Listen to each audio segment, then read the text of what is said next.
செய்திகள். சென்னையில் 309 கோடியில் முடிவுற்ற திட்டப்பணிகள் மற்றும் 17 புதிய திட்டப்பணிகளை துணை முதல்வர் உதயநிதி ஸ்டாலின் அவர்கள் தொடங்கி வைத்தார். பூந்தமல்லி போரூர் இடையிலான மெட்ரோ ரயில் பணிகள் 90% நிறைவு பெற்றதாக மெட்ரோ ரயில்வே அதிகாரிகள் தெரிவித்துள்ளனர். வடசென்னை அனல்மின் நிலையத்தில் ஆண்டு பராமரிப்பு பணிக்காக 600 மெகாவாட் மின் உற்பத்தி நிறுத்தப்பட்டுள்ளதாக தெரிவிக்கப்பட்டுள்ளது. திருவண்ணாமலையில் கார்த்திகை தீப திருவிழாவின் 7ஆம் நாள் உற்சவ தேரோட்டம் நடைபெறுவதை ஒட்டி நாளை மாட வீதியில் பைக் 4 சக்கர வாகனங்கள் நிறுத்த தடை விதிக்கப்பட்டுள்ளது. கலைஞர் நூற்றாண்டு விழாவை ஒட்டி சட்டமன்ற நாயகர் கலைஞர் என்ற சிறப்பு மலரை வெளியிட்டார் முதலமைச்சர் மு.க. ஸ்டாலின் அவர்கள். தமிழகத்தில் நாளை நாகப்பட்டினம், திருவாரூர், தஞ்சாவூர், மயிலாடுதுறை, கடலூர் ஆகிய மாவட்டங்களில் ஒரு சில இடங்களிலும் காரைக்கால் பகுதிகளில் கனமழை பெய்ய வாய்ப்புள்ளதாக வானிலை மையம் தெரிவித்துள்ளது. டங்ஸ்டன் சுரங்கம் அமைக்கும் முயற்சிக்கு எதிரான தனி தீர்மானம் அதிமுக உள்ளிட்ட கட்சிகளின் ஆதரவுடன் சட்டப்பேரவையில் நிறைவேறியது.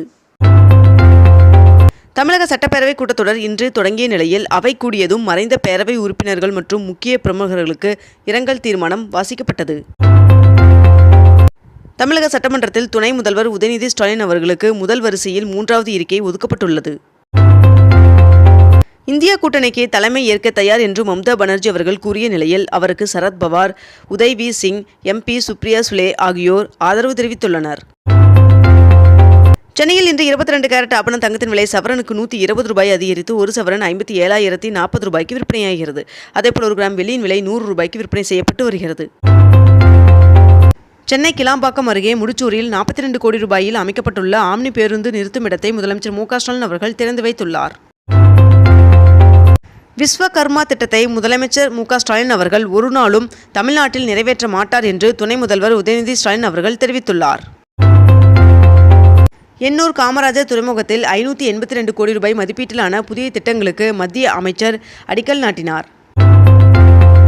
பெஞ்சல் புயல் நிவாரண பணிக்காக துணை முதல்வர் உதயநிதி ஸ்டாலின் அவர்களிடம் 15 லட்சம் ரூபாய்க்கான கசோலையை நடிகர் கார்த்தி அவர்கள் வழங்கினார்.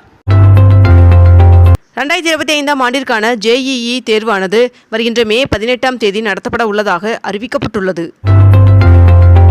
மருத்துவ பல்கலைக்கழக பட்ட மேற்படிப்பு மாணவர்களுக்கு இன்று முதல் தொடங்கவிருந்த எழுத்துத் தேர்வுகளை தள்ளி வைக்க உயர்நீதிமன்றம் உத்தரவு பிறப்பித்துள்ளது. சேலம் கோட்டம் சார்பில் 17 புதிய BS6 வகை பேருந்து சேவையினை சுற்றுலாத்துறை அமைச்சர் ராஜேந்திரன் அவர்கள் தொடங்கி வைத்தார்.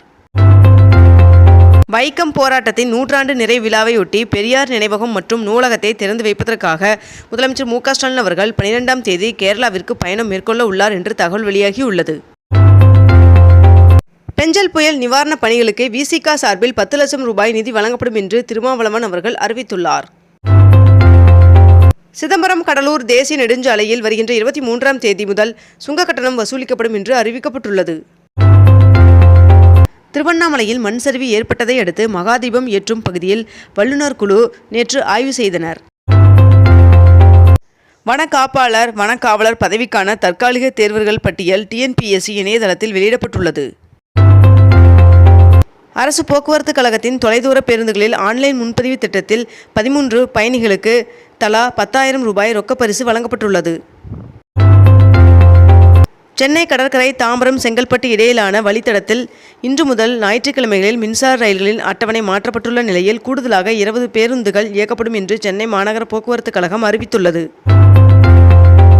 சென்னை அரும்பாக்கத்தில் 16ஆம் தேதி தமிழ் திரைப்பட தயாரிப்பாளர் சங்கத்தின் அவசர பொதுக்குழு கூட்டம் கூடுகிறது. முதலமைச்சர் மு.க. ஸ்டாலின் அவர்களின் உத்தரவின்படி கலைஞர் கைவினை திட்டம் உருவாக்கப்பட்டு அரசாணை வெளியீடு செய்யப்பட்டுள்ளது. திருவண்ணாமலை தீப திருவிழாவை முன்னிட்டு பாதுகாப்பு பணியில் ஈடுபடும் காவலர்கள் தங்குவதற்கு அனுமதிக்கப்பட்டுள்ள பள்ளிகளுக்கு இன்று முதல் 16ஆம் தேதி வரை விடுமுறை அறிவிக்கப்பட்டுள்ளது. தீப திருவிழாவை ஒட்டி திருவண்ணாமலைக்கு 4089 சிறப்பு பேருந்துகள் இயக்கப்பட உள்ளதாக தகவல் தெரிவிக்கப்பட்டுள்ளது. வருகின்ற 10ஆம் தேதி தமிழகத்தில் மயிலாடுதுறை, நாகப்பட்டினம், திருவாரூர், தஞ்சாவூர், புதுக்கோட்டை, ராமநாதபுரம் ஆகிய மாவட்டங்களில் கனமழை பெய்ய வாய்ப்புள்ளதாக வானிலை மையம் தெரிவித்துள்ளது. திருச்செந்தூரில் கோவில் யானை தாக்கி உயிரிழந்த பாகனின் மனைவிக்கு கோவில் அலுவலக உதவியாளர் பணிக்கான ஆணையை கனிமொழி MP அவர்கள் வழங்கினார். இத்துடன் இன்றைய தலைப்புச் செய்திகள் நிறைவடைகின்றன. மேலும் இதுபோன்ற அண்மை தகவல்களை உடனுக்குடன் தெரிந்து கொள்ள அக்னிபூ சேனலை சப்ஸ்கிரைப் செய்து கொண்டு தொடர்ந்து இணைந்திருங்கள். நன்றி, வணக்கம்.